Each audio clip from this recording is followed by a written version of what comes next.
Right, hello my little mischief of magpies, how are we doing? It is 19 days. 19 days until Veilguard. It's getting a bit exciting now, isn't it? Getting a little bit excited. So, welcome to H in the Dragon Age A to Z and to our Heroes episode, appropriately. We begin with none other than the hero of Ferelden. Can I get you a ladder so you can get off my back? The hero of Ferelden, also known as the Warden, is the main protagonist who you play as during the first Dragon Age game, Origins. The hero can be one of several different backgrounds, each one with a unique surname and starting origin. These include Human Noble. So, as a Human Noble, you are the youngest child of the Kuzland family of High Ever. You can play as either a warrior or a rogue, and it is the only origin where you start with a Mabari companion. You already have a Mabari warhound. All of the other origins, you can get a Mabari at Ostagar. If you help cure the sick Mabari, he will come and find you after Ostagar and you get a Mabari companion. But as a Human Noble, you actually start with a Mabari companion. So yes, you are the youngest child of Bryce and Eleanor Kuzland. You have an older brother, Fergus, you have a Antivan sister-in-law, and a little nephew. However, they are all brutally murdered during your origin quest. After your family is betrayed by All How. You are rescued by Duncan, who basically demands that you become a Grey Warden in return for your life, something that a lot of fans really judge him for.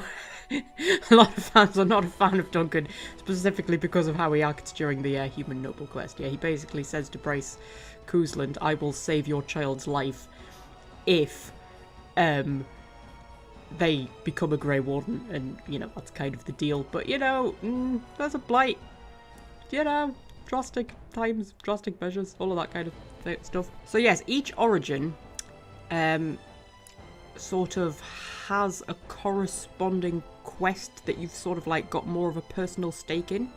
And for the Human Noble, it is when you confront All How in Denerim. So when you're going through the dungeons in All How's estate, you will find members of your household who you met during the Origin quest. And you'll find them, and they've sort of been tortured and killed. And yes, so you have something of a personal reason to want All How dead. More so than any of the other origins do. The Human Noble origin is the only one that allows you to potentially become the ruler of Ferelden. So a female noble may marry Alistair, either romantically or just politically, whichever one you want, and become queen, while or queen consort, I suppose. While a male noble can marry Honora and become her prince consort, which is not something I've ever done, but I really want to. I really want to do a playthrough where I do that, just to kind of see what it's like. Next up, Human Mage. The Human Mage is part of the Amel family, interestingly, also a noble family from the Free Marches. You are in fact a cousin of Hawke from Dragon Age 2, and a daughter of, well, or son, I suppose. Sorry, my Human Mage is a female warden, so I just kind of go, yeah, daughter. A child of Revka Hawke, who is Leandra's cousin. So Leandra, Hawke's mother, her cousin was Revka, and she had 5 children, all of whom turned out to be mages, and were split up and sent to different circles. So you've got 4 siblings out there somewhere who are in different circles. It's also worth noting that so far it's been impossible to play as a human in the games without having some noble blood in you. So you can be a Human Noble in Origins. The Human Mage is part of the Amel family. Hawke has Amel blood, and then in Inquisition, if you play as a Human Mage or otherwise, you're a Trevelyan. So every time that you play as a human in the games so far, you've got noble blood. Veilguard may change that. I have a feeling Veilguard's going to change that. I hope so. I would like to be able to play as a human commoner for once. During the Human Mage origin, you undertake and pass your harrowing before becoming embroiled in the love life of your bloody annoying friend Jowan and his even more annoying chantry sister girlfriend. And it's just like, for God's sake, why are you dragging me into all of this drama? I just want a quiet life. I absolutely despise the Mage origin quest, you know. You have no idea how much I hate Joan and Lily. But anyway, yes, they want to run away together, and they rope you into helping them destroy Joan's phylactery. More on them later in the alphabet. Joan turns out to be a blood mage, and just a bit of a twat, to be honest. And all shit hits the fan. Joan will run away and later be encountered at Redcliffe during that quest. And after getting mixed up in Joan's nonsense, the Warden faces the prospect of time in the mage prison A&R. Or execution, you know. anything can happen really once you get mixed up in blood magic. But you are rescued from that fate by Duncan once again. So Duncan always rescues you in your origin story, whichever origin you pick. So yes, the mage origin, you've sort of got two moments in the game that are a bit more personal to you. When you go back to the Circle Tower and find it overrun with demons, obviously it's a bit more personal because it's like your home. Although, to be honest, I don't know, it feels to me like the mage doesn't have many ties. It doesn't... Nobody that you encounter in the mage origin quest really feels like you've got very strong ties to them. I mean, Jowan's like your mate, but he's sort of just a bit of an annoying twat, and you don't get the impression that you're particularly close to him. Yeah, so it's an interesting one. I wonder if it's supposed to reflect the fact that mages try not to get too close to anyone because they don't know who they can trust in the circle, because they're always like looking over their shoulder. That might have something to do with it. If anything, I think you've got more of a personal connection to the Redcliffe quest, because when you head to Redcliffe, you find that Jowan is the one who's kind of got mixed up in all the nonsense with Connor and demons and undead and all that kind of stuff. Yeah, it's an interesting one. Anyway, next, Elven Mage. Not much to say about this one as an origin, really, because it's exactly the same as the Human Mage. The only difference is that you have a different surname, Sorana. There is a bug if you play as an Elven Mage, where Liliana will ask you what life in the alienage was like, as though you are a city elf. Yes, but other than that, it's exactly the same as the Human Mage origin. Anyway, speaking of city elves, City Elf, my personal favourite. A city elf can either be a warrior or a rogue, and has the surname Tabris. You live in the Denerim alienage, and it is your wedding day. Yay! It's also the first day you actually get to meet your future spouse. Yay! It's an interesting one, yeah. So it turns out that the city elves have this whole kind of arranged marriage thing going on with elves from other alienages, presumably to keep the gene pool diverse enough that they don't all start sprouting extra limbs or anything like that. Because, yes, elves kind of keep to themselves, probably because if they breed with humans, the children are always genetically human. We've covered this about 15 times already. So if they breed with humans too much, they end up dying out. So they kind of stay in their own little groups and only breed with each other. Doesn't sound very romantic, does it? Breed. It's not a romantic word. Procreate, that's not very romantic either. Yeah, they only have kids like with other elves, or they try to. You get the impression there's a bit of a stigma against having children with humans. But anyway, yeah. But in the Denerim alienage, we kind of learn that they arrange marriages with elves from other alienages to just kind of, you know, mix things up a bit. Make sure that, you know, we're bringing new blood in and everything. So it's your wedding day, and you've been betrothed to someone, and you've never met them before. It's worth noting that your betrothed always turns out to be gorgeous, whether you play as a male or a female warden. Obviously, if you play as a male warden, you're getting a wife, because the whole point is to have babies. And if you're playing as a female warden, you're getting a husband. And yes, your future spouse is always, like, drop-dead gorgeous. It does play out slightly differently if you're playing either male or female. If you're playing as a female warden, you will get kidnapped from your wedding, along with all of the other women, by Vaughan, son of the Earl of Denerim and 100% arsehole. You manage to escape the room you've been locked in, and you fight your way through the castle to Vaughan, who has raped your cousin Shiani because, like I say, 100% arsehole. Also, Shiani's lovely. Shiani's one of my favourite characters in the game, actually, and she's your cousin if you play as the city elf.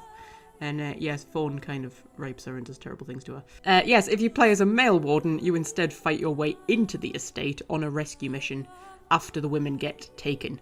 You find the same scene, though. You still find Shiani having been raped by Vaughan. And you can either kill Vaughan, or, if you are also a 100% arsehole, you can take money from him and walk away and pretend you didn't see anything. And then when you return to the alienage later on in the game, everybody hates you, understandably. They're not happy with you at all. I've never done it. But yes, I've watched the cutscenes on YouTube. Yeah, they don't like you. They're not happy. Yes, anyway, either way, whatever you do, when you get back to the alienage, you find the whole debacle has caused an uproar in the city, and the guards want your blood. And once again, Duncan comes to the rescue and conscripts you into the wardens to stop them from executing you. When the warden later returns to the alienage in the game, they obviously have a more personal connection to what's happening than any of the other wardens. Because, yes, you find that the elves are being taken by Tevinter slavers, and one of the ones who's been taken is your father. So, you know, you obviously do have a more personal connection. A city elf warden can also get Shiani elected into the Landsmeet at the end of the game as a representative for the elves, which I think is quite sweet. I quite like that. Anyway, we might as well stick with the elf theme and go on to the Dalish warden. So the Dalish warden takes the surname Mahariel and is from the same clan that you encounter in Dragon Age 2. The same clan as Merrill, and Merrill actually appears in the Dalish origin, sporting a completely different voice, accent, personality, and appearance. She's got the same face tattoos. So, you know, she's got the same hair. Literally everything else about her is different. Like, she's a completely different person. She's really, like, serious and sort of, like, sensible. Got her head screwed on, very, like, grown up. She's, like, the sort of spoilsport, you know, who would, like... you know, you can imagine she's the one who makes sure everybody's in bed on time and that kind of thing. She's just like the really sort of sensible, responsible one and just like nothing at all like Merrill is in Dragon Age 2. But anyway, in the origin you stumble across an alluvion that is tainted with the blight and you become infected while your friend slash possibly boyfriend, if you're playing as a woman, you can kind of like hint that maybe you fancy each other a little bit. Yes, Tamlin, he disappears completely. So yes, you become infected with the blight, Tamlin disappears. The only way to cure the taint is to become a Grey Warden, so once again, Duncan to the rescue, and you have to become a Grey Warden in order to not die. Yeah, the Dalish origin is the one with the fewest ties, because your clan moves on after you leave and you never encounter them again in the game. You do encounter a different Dalish clan, and you do have like a few unique lines of dialogue with them if you're playing as Dalish, but other than that, it doesn't really affect much. And you've got no particular connection to any other quests in the game. I think it's meant to be like the clean slate kind of origin.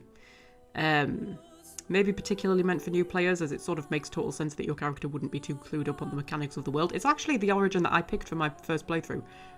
For that exact reason, when I was reading through all the origins, I was like, well, that sounds like, you know, that would make sense that I don't know anything about this world. But it made me feel very disconnected from everything. I didn't enjoy my first playthrough very much.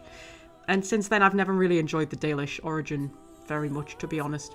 But there is one unique encounter for the Dalish Warden, however, because at one point in the game, the party camp is attacked by Darkspawn, and if you are playing as a Dalish elf, then Tamlin will appear as a tainted ghoul during the attack, and the Warden is forced to kill him. This only leaves us with the dwarves. So, the dwarf commoner origin has you playing as a castless dwarf named Broska.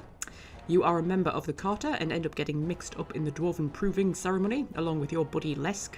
You must pose as a fighter in the Proving, winning it, only to be unmasked as castless and imprisoned, because the dwarves are kind of snobby about the whole caste thing. I want to do a big video about the dwarves and their caste system and their whole culture and everything, because it's quite interesting. Yeah, so Duncan once again comes to the rescue. And you leave for a new life on the surface as a warden. Because, like, you've got the Carter who kind of want you dead, and then you've got, like, the Dwarven guards who kind of want you dead, and it's sort of like, you know, become a Grey Warden, and then maybe you won't die. Oh, you probably will die, but maybe, like, at a later date. Yeah, so when you later return to Orzammar, you have a personal connection to the quest where you go to fight Jarvia, because Jarvia is the new head of the Carter after she killed your old boss. I think during the origin. My memory's a little bit hazy, and I should definitely have looked it up before sitting down to record this. But you know what? Fuck it. I'm on a tight time limit with these videos. Might be a few tiny errors slip through here and there. Fucking deal with it, man. Yes, so anyway, when you later return to Orzammar, you have to fight Jarvia, the new leader of the Carter. And you find that Lesk has joined her, your old friend who called you Salrocca and was really pally with you and was lovely and was like your best mate and who I loved very much. He's joined up with Jarvia and he's all too happy to betray you. Like, he doesn't even blink. He's just like, yeah, we were mates, now I'm going to kill you. And, yeah, turns out he's a complete arsehole. I do not handle betrayal well. That is something I have learned from playing RPGs. Whenever a character betrays me, I just hit the fucking roof. I honestly, Blackwall, Iron Bull, any of them, I'm just like, no, I can't deal with it. When people betray me, it really, really pisses me off. And in our live streams of Origins, I had Dorabella cut his head off, and it was very satisfying. Yes, because it turns out Lesk's just a complete arsehole who just betrays you. What a cunt, isn't he? Isn't he just a cunt? Honestly. Anyway, finally, Noble Dwarf. As a Noble Dwarf, you are the middle child of King Endrin Idukin. Your younger brother Balin orchestrates the murder of your older brother Trian and frames you for it. That's a massive oversimplification of what happens, but, you know, that's the general gist. Your young brother kills your old brother and then, like, you know, blames you for it. I think he can actually trick you into killing Trian as well, can't he? I can't remember the specifics, but yes, Balin schemes to put himself on the throne, basically. and you're forced to flee, leaving him to take the throne. So yes, you end up banished in the Deep Roads, where you have to fight Darkspawn, and they basically leave you there to die. But of course, what happens? Duncan rocks up and says, hey, come and be a warden. So, you know, Duncan to the rescue once again. Interestingly, a male dwarf noble can father a son during the origin. Unfortunately, due to the dwarven caste system, your son is casteless because of the warden's exile. So the caste system works kind of like a female child, well, a daughter, will take the caste of their mother, and a son will take the caste of their father. So you have like casteless women will go noble hunting, where they try to get themselves pregnant with a noble's child, because then if it's a son, that son will be part of the noble caste and they themselves will be elevated. Right? So that's kind of what happens in the origin if you're playing as a male dwarf. And you do manage to get one of the casteless ladies pregnant, and she has Mardy, isn't she? Yes, she has a son.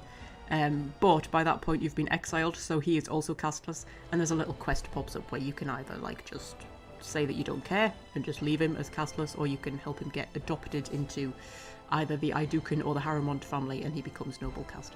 And obviously the dwarf noble origin has a significant impact on the Orzammar quest, as when you turn up in Orzammar, your little brother who betrayed you is on the throne.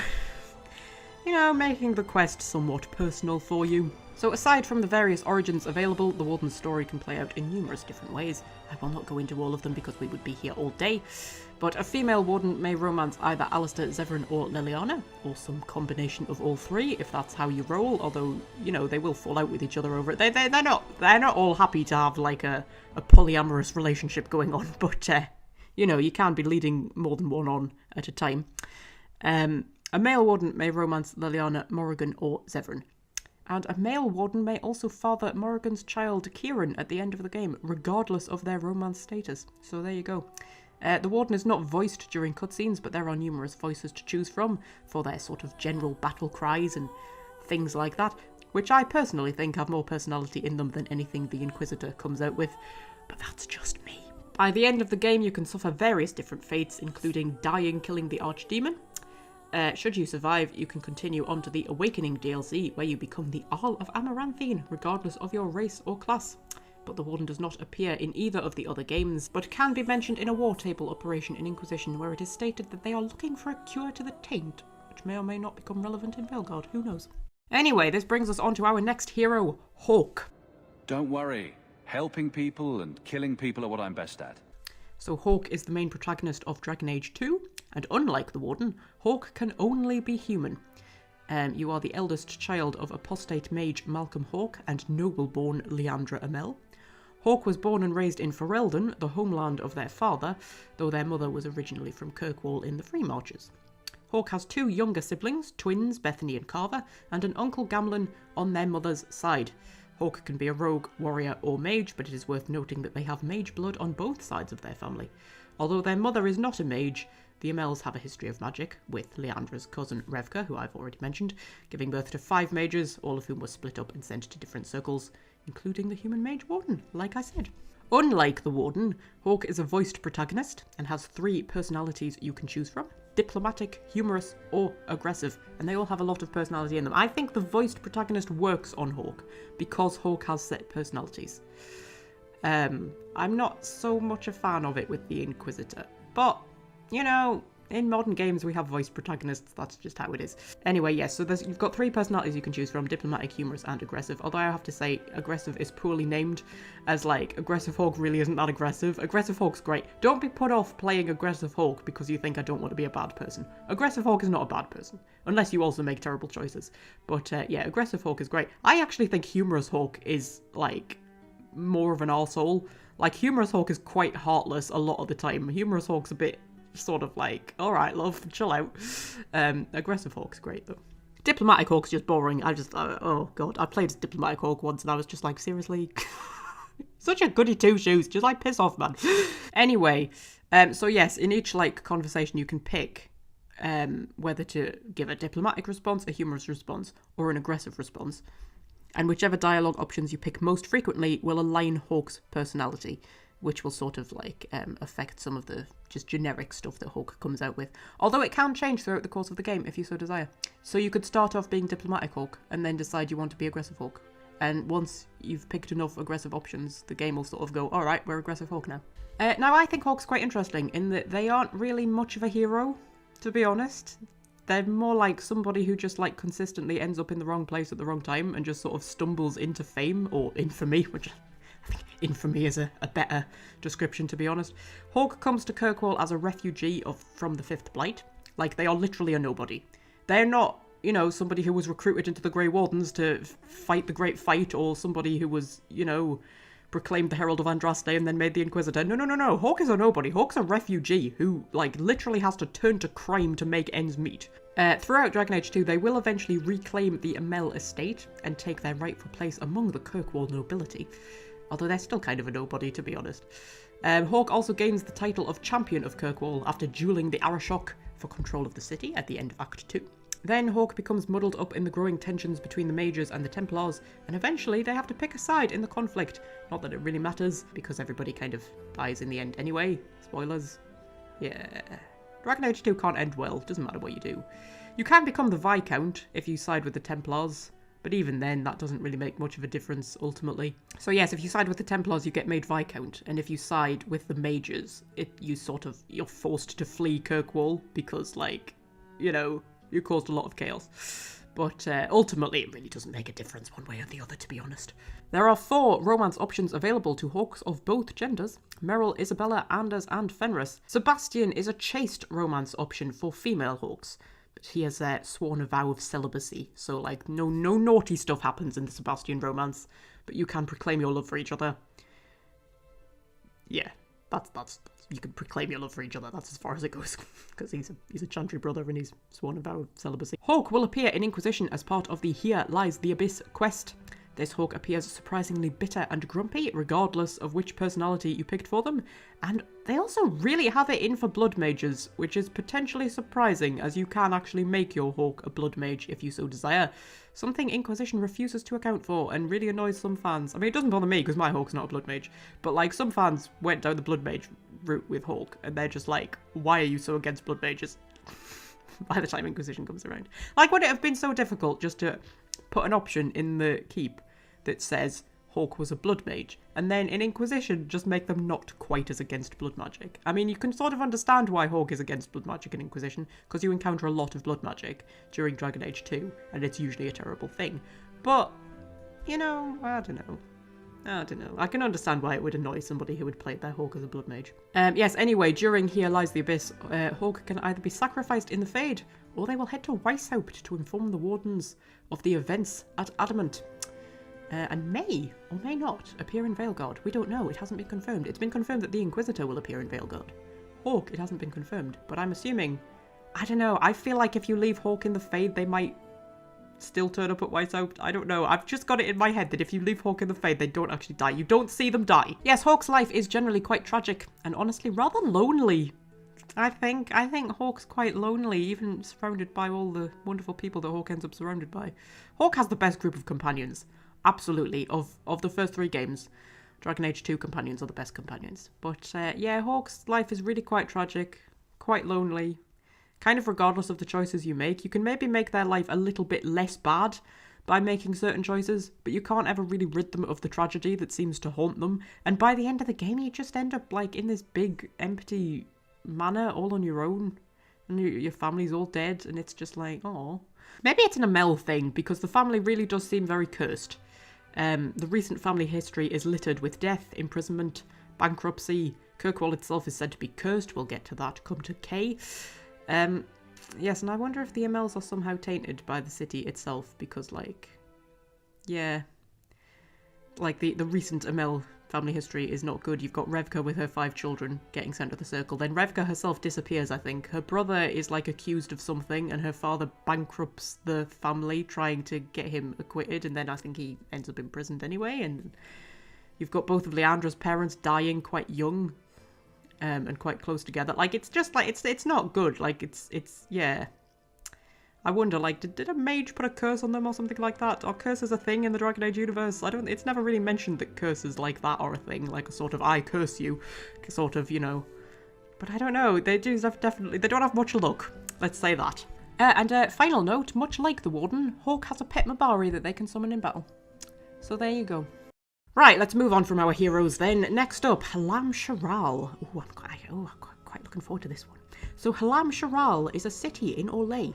It was built by the elves who Andraste freed from Tevinter, and was the capital of the Dales when the elves occupied it. It was taken by the Orlesians during the Second Exalted March against the elves, and is now home to the Winter Palace, where the Imperial Court retreats to during winter.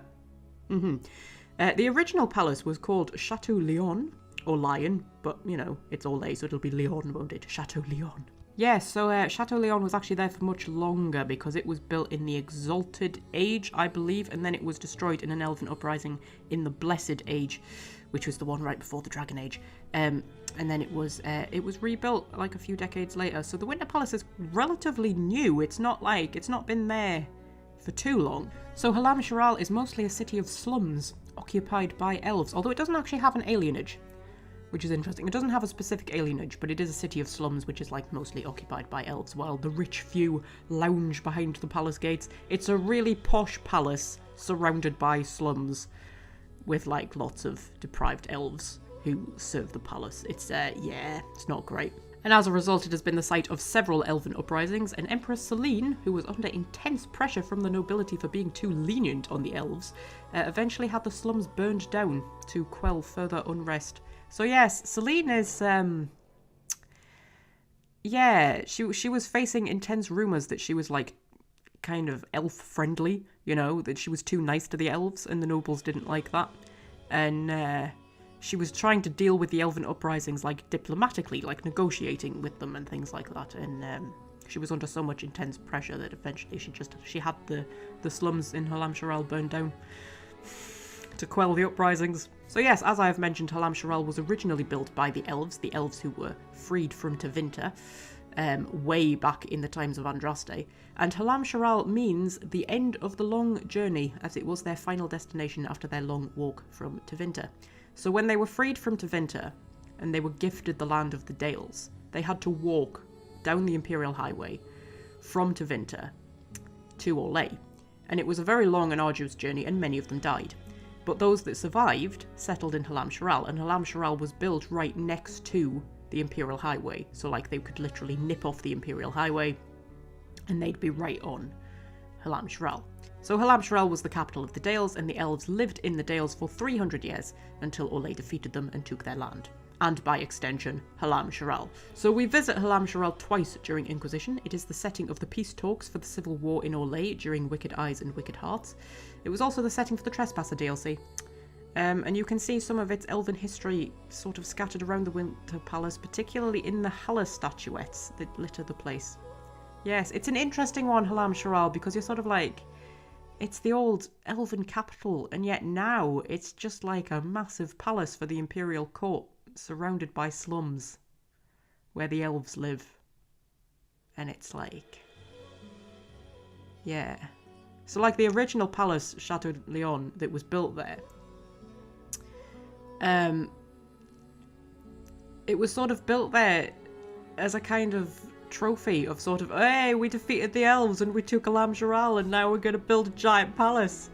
It's a bit, yeah, I don't like it. It leaves a nasty taste in my mouth. But anyway. But yes, we mentioned Hala, the little Hala statuettes that you can find littered about the Winter Palace, which leads us nicely on to the Hala. So Hala are hooved woodland creatures similar to deer. They have snow-white coats and horns that look very much like intertwined tree branches and don't really look like they serve much purpose. I mean, animals generally have horns for fighting, don't they? And I don't really understand what purpose the horns on Hala serve, because they would look like they would be much use. If anything, I think they would just get twigs and things stuck in them. But anyway, they are sacred to the Dalish and are used by the Dalish elves to pull their Aravels, wooden caravans that they use to travel around Thedas, which are called land ships and actually have sails on them, which I find interesting. The Hala are highly important to Dalish culture and mythology. The elven gods favoured the Hala, particularly, what's her name? Gillenan. Jesus Christ, Magpie, get your Dragon Age lore sorted. Yes, Gillanon was the mother of the Hala, one of the elven gods, the Evanurus. She was the mother of the Hala. The elves insist that their Hala are not tamed beasts, but rather their friends, who just happen to pull their Aravels for them. Yeah, this is one of the things that the Dalish get a bit snooty about. So the Dalish are like... Oh, this is going to annoy the elven supporters. You know what? I love the elves, but Jesus Christ, the Dalish are so far up their own arses they can see out their own mouths. And one of the things that they are particularly stuck up about is the fact that, like, oh, we don't tame beasts like humans do. We don't, like, the horses that the humans ride and the dogs that the humans have tamed. Like, that's just really disrespectful to the animals. The Hala are our friends. It's like, no, they're not, man. They pull your bloody Aravels for you. They're your pets. Like, how? But yes, so, every Dalish clan has, like, a master herder who looks after the Hala. And, the one that you encounter in Origins, Alora, says that the Hala are our companions and our guides. We ride the Hala, but never with reins or a saddle. It is the Hala who decide where to lead us, and our privilege that they take our Aravel with them. In return, it is the herder's job to speak to the Hala, to care for their needs. It is a bond of friendship and not servitude. Like, how, man? Come on. Jesus.